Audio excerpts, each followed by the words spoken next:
1967 തുടങ്ങിയ അധിനിവേശമാണ്. അതിന് പിന്നാലെ ഇതിപ്പോൾ ആദ്യമായാണ് ഈ വെസ്റ്റ് ബാങ്ക് സ്വന്തം ഭൂമിയായി രജിസ്റ്റർ ചെയ്യാനുള്ള നീക്കത്തിലേക്ക് ഇസ്രായേൽ കടന്നിരിക്കുന്നത്. അതിന് മന്ത്രിസഭ അതിന് അംഗീകാരവും കൊടുത്തിരിക്കുന്നു എന്നതാണ്.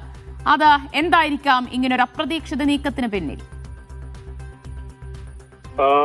ഇത് വാസ്തവത്തിൽ ഒരു അപ്രതീക്ഷിത നീക്കമല്ല എന്ന് പറഞ്ഞാൽ, ഈ പ്രത്യേകിച്ച് ഇസ്രായേലിലെ ഇപ്പോഴത്തെ ഭരണകൂടത്തിലെ വലതുപക്ഷ തീവ്രവാദ കക്ഷി, പ്രത്യേകിച്ച് സ്മോട്രിച്ചിന്റെ നേതൃത്വത്തിലുള്ള ആ ഒരു കക്ഷി വളരെ കാലങ്ങളായിട്ട് ആവശ്യപ്പെട്ടുകൊണ്ടിരിക്കുന്ന ഒരു സംഗതിയാണ് വെസ്റ്റ് ബാങ്ക് പൂർണ്ണമായിട്ടും പിടിച്ചടക്കണം, അതിൽ നിന്ന് പലസ്തീനികളെ പൂർണ്ണമായിട്ടും കുടിയൊഴിപ്പിക്കണം, അങ്ങനെ അത് ഇസ്രായേലിന്റെ ഭാഗമാക്കണം എന്നുള്ളത് വളരെ ശക്തമായിട്ട് അവർ ആവശ്യപ്പെട്ടുകൊണ്ടേയിരിക്കുന്ന സംഗതിയാണ്. അപ്പൊ അതുകൊണ്ട് തന്നെ ഇപ്പൊ ആകെപ്പാട് ഇതിന്റെ അകത്ത് അപ്രതീക്ഷിതം എന്ന് വേണമെങ്കിൽ നമുക്ക് പറയാവുന്നത് ഈ ഒരു നിയമം ഇപ്പോ അംഗീകരിച്ചു, അല്ലെങ്കിൽ ഇതൊരു രജിസ്റ്റർ ചെയ്ത് വന്നു, ഒരു ഔദ്യോഗിക സ്വഭാവം അതിന് വന്നു എന്നത് മാത്രമാണ്. അതോടൊപ്പം തന്നെ നമ്മൾ മനസ്സിലാക്കേണ്ട ഒരു സംഗതി, ഇത് അന്താരാഷ്ട്ര തലത്തിൽ തന്നെ നേരത്തെ വളരെ ശക്തമായ എതിർപ്പുകളുള്ള, അതായത് വെസ്റ്റ് ബാങ്ക് ഒരർത്ഥത്തിലും ഇസ്രായേൽ അത് കൂട്ടിച്ചേർക്കരുത് എന്ന് അമേരിക്കൻ പ്രസിഡന്റ് ട്രംപ് അടക്കം ആവശ്യപ്പെട്ടിട്ടും അതിനെ ഒന്നും വകവെക്കാതെയാണ് തീവ്ര വലതുപക്ഷത്തിന് വഴങ്ങിക്കൊണ്ട് നെതന്യാഹുവിന്റെ നേതൃത്വത്തിലുള്ള മന്ത്രിസഭ ഇപ്പോൾ ഈ ഒരു നീക്കത്തിലേക്ക് എത്തിയിരിക്കുന്നത്. സ്വാഭാവികമായിട്ടും അന്താരാഷ്ട്ര സമൂഹത്തിൽ നിന്ന്, പ്രത്യേകിച്ച് അറബ് മുസ്ലിം രാജ്യങ്ങളൊക്കെ അതിശക്തമായിട്ടുള്ള ഒരു നീക്കം ഇവിടെ നടത്തിയിട്ടില്ലെങ്കിൽ സംഭവിക്കാൻ പോകുന്നത് ഗസയിലെ അതേ അവസ്ഥ വീണ്ടും വെസ്റ്റ് ബാങ്കിൽ ആവർത്തിക്കും എന്നുള്ളതാണ് നമ്മൾ കാണേണ്ട കാര്യം.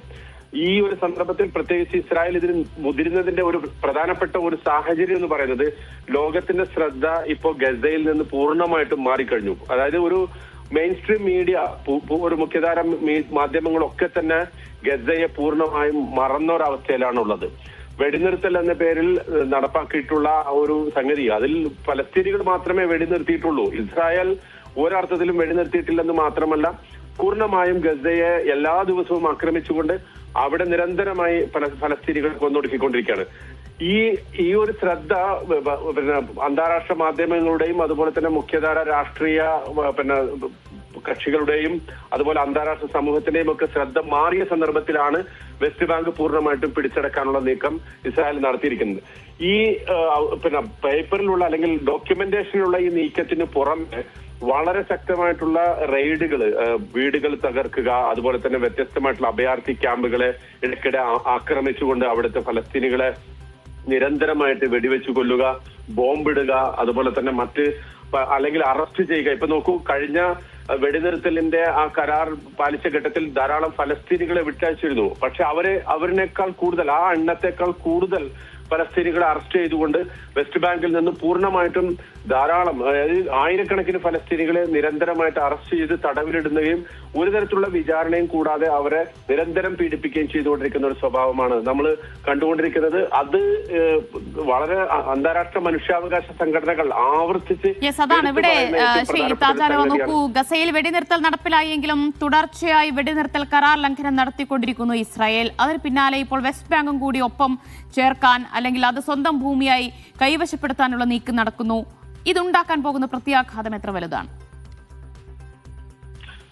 വളരെ വലിയ ഒരു പ്രത്യാഘാതത്തിലേക്ക് ഇത് നയിക്കും. എന്ന് വെച്ചാൽ ഫലസ്തീൻ, അതായത് ഇതിൽ ഏറ്റവും പ്രധാനമായിട്ട് നമ്മൾ കാണേണ്ട ഒരു സംഗതി എന്ന് പറയുന്നത്, ഒരു ദ്വിരാഷ്ട്ര പരിഹാരം സാധ്യമല്ല. അതായത് ഫലസ്തീനികൾക്ക് സ്വന്തമായിട്ടൊരു രാഷ്ട്രം ഒരു നിലക്കും ഞങ്ങൾ അനുവദിക്കില്ല എന്ന ഒരു പിടിവാശിയിലാണ് ഇസ്രായേൽ ഉള്ളത്. അത് ഇപ്പൊ അന്താരാഷ്ട്ര മധ്യസ്ഥന്മാരൊക്കെ തന്നെ ഇടയ്ക്കിടെ ഈ ദ്വിരാഷ്ട്ര പരിഹാരത്തിന്റെ വാദം ഉയർത്തിക്കൊണ്ടുവരുമ്പോഴൊക്കെ അതിനെ ഇസ്രായേൽ ഉടക്കുവെക്കുകയാണ് ചെയ്യുന്നത്.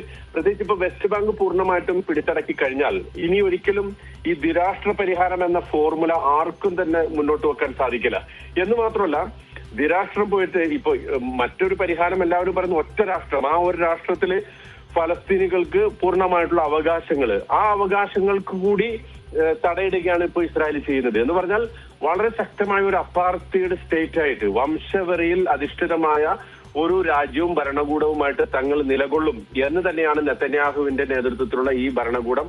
അതോടൊപ്പം തന്നെ പശ്ചിമേഷ്യ ഇങ്ങനെ പുകഞ്ഞു കത്തിക്കൊണ്ടിരിക്കൂ എന്ന് രാഷ്ട്രീയമായി നെതന്യാഹുവിന്റെ ഒരു ആവശ്യം കൂടിയാണല്ലോ. തീർച്ചയായിട്ടും, അതായത് ഏതെങ്കിലും മേഖലയിൽ നിന്നുള്ള എതിർപ്പുകൾ ഇതിന് ഇപ്പോ നോക്കൂ, ഇസ്രായേലിനെ ആക്രമിക്കാൻ അല്ലെങ്കിൽ ഇസ്രായേലിന് ഏതെങ്കിലും തരത്തിലുള്ള പരിക്കുകൾ ഏൽപ്പിക്കാൻ സാധ്യതയുള്ള ഒരു രാജ്യം ഈ മേഖലയിൽ ഇറാനാണ്.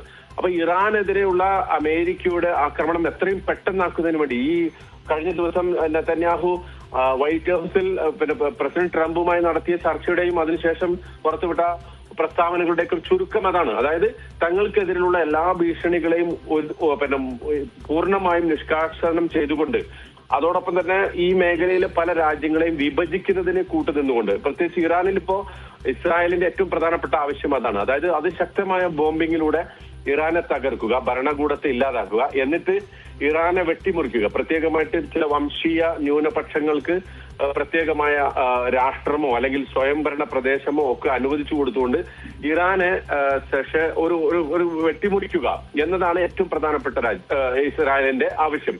അതുപോലെ തന്നെ ലബനാൻ നോക്കൂ, ലബനാനിൽ നിരന്തരം അവിടെയും ഒരു വെടിനിർത്തൽ നിലവിലുണ്ട്, പക്ഷെ നിരന്തരമായിട്ടുള്ള ബോംബിംഗ് നടക്കുന്നു. അവിടെയും ആ ഒരു ക്രിസ്ത്യൻ, ഷിയ, സുന്നി ഈ 3 വംശീയ ന്യൂനപക്ഷങ്ങളെയും സെപ്പറേറ്റ്, അവരെ പ്രത്യേകമായി അവർക്ക് സ്വയംഭരണാവകാശമുള്ള പ്രദേശങ്ങൾ സ്ഥാപിച്ച് ലബനാനെ മുറിക്കുക.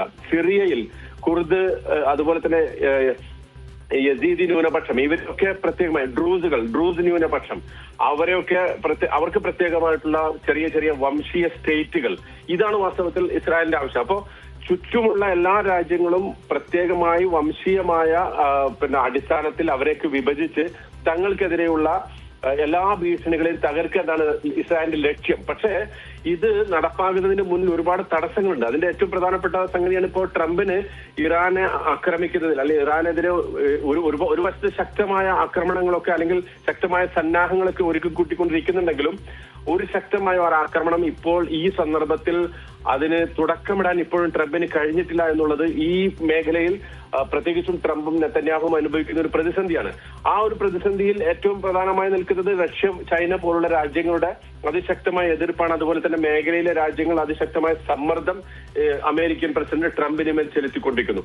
ഈ സമ്മർദ്ദത്തൊക്കെ അതിജയിച്ചുകൊണ്ട് ഒരു ആക്രമണം അഴിച്ചുവിട്ടാൽ അത് ട്രംപും നെതന്യാഹുവും ഉദ്ദേശിക്കുന്ന ഒരു ലക്ഷ്യത്തിലേക്ക് എത്തിക്കാൻ സാധിക്കുമോ എന്ന പേടിയാണ് വാസ്തവത്തിൽ ആക്രമണത്തിന്റെ അത് വൈകുന്നതിന് പിന്നിലുള്ള കാര്യം. കാരണം ഇറാഖ്, അഫ്ഗാനിസ്ഥാൻ പോലുള്ള അധിനിവേശങ്ങളൊക്കെ പരാജയപ്പെട്ട സ്ഥിതിക്ക് ഇറാന്റെ നേരെ ഒരു ദീർഘമായിട്ടുള്ള ഒരു ഉപരോധമോ ഒരു ആക്രമണമോ അങ്ങനെ ഒരു കരയാക്രമണമൊക്കെ നടത്തി അവിടുത്തെ ഭരണകൂടത്തെ അട്ടിമറിക്കാൻ പെട്ടെന്ന് സാധിക്കില്ല എന്ന ഒരു തീർപ്പിൽ ട്രംപ് എത്തിച്ചേർന്നിരിക്കുന്നു എന്ന് വേണം മനസ്സിലാക്കാൻ. പക്ഷെ അതിന്റെ അർത്ഥം ഒരു നിലക്കും ആക്രമണ ഭീഷണി ഒഴിഞ്ഞു പോയിട്ടില്ല എന്നല്ല, മറിച്ച് അതിന്റെ വരും വരായികളെ കുറിച്ചുള്ള ആലോചനയിലും ചിന്തയിലും ചർച്ചയിലുമാണ് ട്രംപ് എന്ന് വേണം നമുക്കിപ്പോ മനസ്സിലാക്കാൻ.